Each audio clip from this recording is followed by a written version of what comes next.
यही वाली किताब है ना? हाँ यही वाली, ये YDSC आ गया। ये क्वेश्चन है बेटा, ध्यान से सुनना इधर बोर्ड की तरफ। ये 5 नंबर क्वेश्चन है, इसमें 6 पॉइंट्स है, इसमें कोई 5 आएंगे आपके पेपर में, 3 भी आ सकते हैं 3 मार्क्स में। ये क्वेश्चन ये है बेटा, ध्यान से सुनना। क्वेश्चन था ये कि what is the effect on interference fringes in YDSC, इन सब में अगर चेंजेस करेंगे तो इंटरफेरेंस फ्रिंजेस में क्या फर्क पड़ेगा। ध्यान से सुनना। पहला क्वेश्चन है, आप आंसर अपनी लैंग्वेज में लिख देना, मैं यहीं पे आंसर लिख देता हूँ। पहला क्वेश्चन है, if the screen is moved away from the plane of the slit. आपको पता है, इधर ध्यान, फ्रिंज विड्थ का क्या फॉर्मूला था? जो लोग एब्सेंट थे, फ्रिंज विड्थ नहीं बेटा, बीटा होता है फ्रिंज विड्थ। फ्रिंज विड्थ क्या चीज होती है? YDSC में आई थी तू, YDSC यंग डबल एक्सपेरिमेंट, तो क्या समझ में आएगा।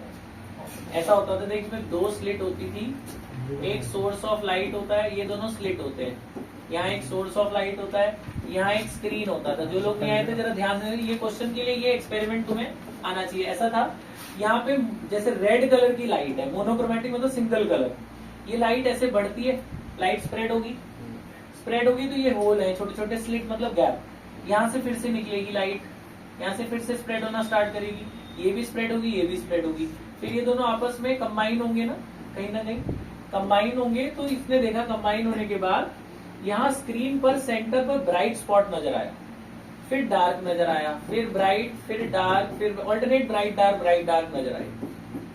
सेंटर पे ब्राइट, फिर डार्क, फिर ब्राइट, फिर डार्क, ऐसे ऐसे करके पैटर्न नजर आए। तो इसको उसने बोला यंग्स डबल स्लिट एक्सपेरिमेंट। इसमें दिखाया गया कि एक का क्रेस्ट, जैसे वेव में क्रेस्ट ट्रफ होता है ना, वेव कैसे बनती है, एक क्रेस्ट एक ट्रफ, एक क्रेस्ट एक ट्रफ। एक का क्रेस्ट जब दूसरे के क्रेस्ट से टकराता है तो ब्राइटनेस आती है, क्योंकि इसकी एनर्जी ऐड होकर एक नई एनर्जी मिलती है। लेकिन अगर एक का क्रेस्ट यानी प्लस वाला दूसरे के ट्रफ यानी माइनस से टकराता है तो प्लस माइनस कैंसिल होकर डार्क मिलता है। सेम टकराएंगे तो ब्राइट, ऑपोजिट टकराएंगे तो डार्क। इसमें ये एक फॉर्मूला है बीटा का। बीटा क्या होता है? बीटा होता है जैसे डार्क और दो लगातार डार्क के बीच का गैप या 2 लगातार ब्राइट के बीच का गैप सेम रहता है। जितना डार्क में गैप होता है उतना ही ब्राइट में गैप होता है। कितना गैप होता है? इतना, लैम्डा डी बाई डी। इसमें लैम्डा तो वेवलेंथ है, बड़ा डी क्या है? इस स्लिट और स्क्रीन के बीच के गैप को बड़ा डी कहते हैं। छोटा डी क्या है? ये जो दोनों स्लिट के बीच का गैप है ये छोटा डी। ठीक है, अब इसी फॉर्मूले से पहले 3-4 के आंसर तो इसी फॉर्मूले से, ये पहले 3 के आंसर इसी फॉर्मूले से। कैसे? उसने बोला कि अगर स्क्रीन को दूर लेके चले गए, स्क्रीन को दूर ले गए, पहला आंसर, अगर आप स्क्रीन को दूर ले जाओगे तो ये बढ़ जाएगा ना बड़ा डी। जब बड़ा डी बढ़ जाएगा तो क्या बढ़ जाएगा? बीटा बढ़ जाएगा। बीटा मतलब फ्रिंज विड्थ। तो पहला आंसर अपने आप लिख लोगे, बिल्कुल सर, है ना। अगर स्क्रीन दूर ले गए तो आप बोलोगे डिस्टेंस इंक्रीजेस। डिस्टेंस इंक्रीजेस तो क्या इंक्रीज होगा? फ्रिंज विड्थ इंक्रीज होगा। बीटा मतलब फ्रिंज विड्थ। पहले का आंसर ये हो गया। पहला समझ में आ गया, लिख लोगे। दूसरा, monochromatic is replaced by shorter wavelength. Wavelength कम कर दिया तो बीटा छोटा हो जाएगा। डायरेक्टली प्रोपोर्शनल है ना। वेवलेंथ कम करोगे तो बीटा भी कम हो जाएगा, मतलब बहुत पास फ्रिंजेस बनने लगेंगे। गैप कम हो जाएगा तो बहुत पास फ्रिंजेस बनने लगेगी। दूसरे का आंसर भी हो गया, समझ में आ गया। तीसरे का आंसर 2 समझ में आ गए। Third, separation between the 2 slits is increased. Separation between 2 slit को क्या कहते हैं? छोटा डी। छोटा डी कम कर दो, इनवर्सली प्रोपोर्शनल है ना। नहीं, कम करा इंक्रीज करा? इंक्रीज करा। जब छोटा डी बढ़ा दोगे तो इनवर्सली प्रोपोर्शनल है, तो बीटा क्या हो जाएगा? कम हो जाएगा। तो तीसरे का आंसर भी हो गया। ये बात समझ में आ गई। पहले 3 के आंसर इसी फॉर्मूले से अपनी लैंग्वेज में लिख देना, इतना बड़ा नहीं लिखना जितना इन्होंने लिखा है।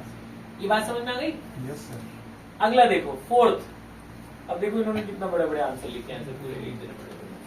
तो आप अपनी लैंग्वेज में शॉर्ट में लिख देना, एक ही नंबर मिलने, एक नंबर मिलने पहले 3 के आंसरों में, समझ में।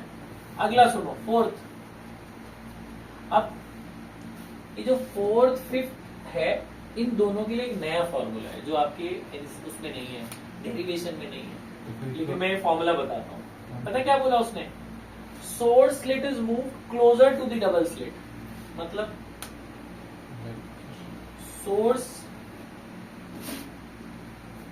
देखो ये दोनों स्लिट थी, यहाँ पे क्या था सोर्स, ये स्लिट है।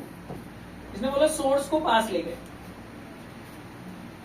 सोर्स को पास ले गए तो उसका तो इससे कोई फॉर्मूला ही नहीं है ना, ये डिस्टेंस का इस फॉर्मूले से कोई लेना देना नहीं है, तो फोर्थ और फिफ्थ के लिए ये फॉर्मूला नहीं लगता, ये खाली पहले 3 के लिए लगेगा। तो फोर्थ और फिफ्थ के लिए क्या करेंगे, ध्यान से सुनना, एक फॉर्मूला इन्होंने दे रखा है एनसीईआरटी में, ये फॉर्मूला यूज करना है बेटा, ये कंडीशन है एक, देखो ये कंडीशन, ये सिलेबस में, हाँ हाँ सिलेबस में है तभी तो पढ़ रहे हैं।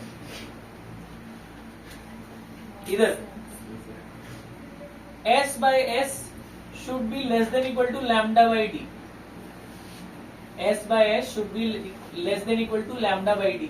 अब इसमें ये छोटा s क्या है, बड़ा s क्या है, इसका मतलब सुनो, छोटा s है साइज ऑफ सोर्स, बड़ा s है distance of two slits, distance of source from the slit, S by S should be equal to lambda by d। इसका मतलब बताता हूं मैं, यहाँ ध्यान से सुनना और अपनी भाषा में लिख लेना, अभी नहीं समझ में आएंगे तो मैं लिखवा दूंगा।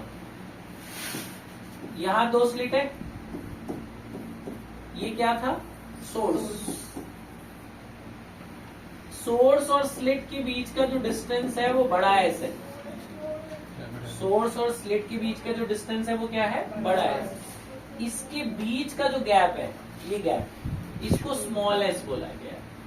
तो कंडीशन क्या थी, याद है, बताना क्या थी कंडीशन, बड़ा s ऊपर था कि छोटा है, छोटा है, छोटा s अपॉन बड़ा s should be equal to lambda by d। इसने बोला आपने ये लिखना है कि interference pattern appear only if IFF लिखना, इसका मतलब होता है इफ एंड ओनली, मतलब यहाँ डार्क ब्राइट तभी आएगा जब ये वैलिड होगा। गलती से LHS बड़ा नहीं होना चाहिए RHS से, अगर LHS बड़ा हो गया RHS से तो वहां डार्क ब्राइट आएगा ही नहीं।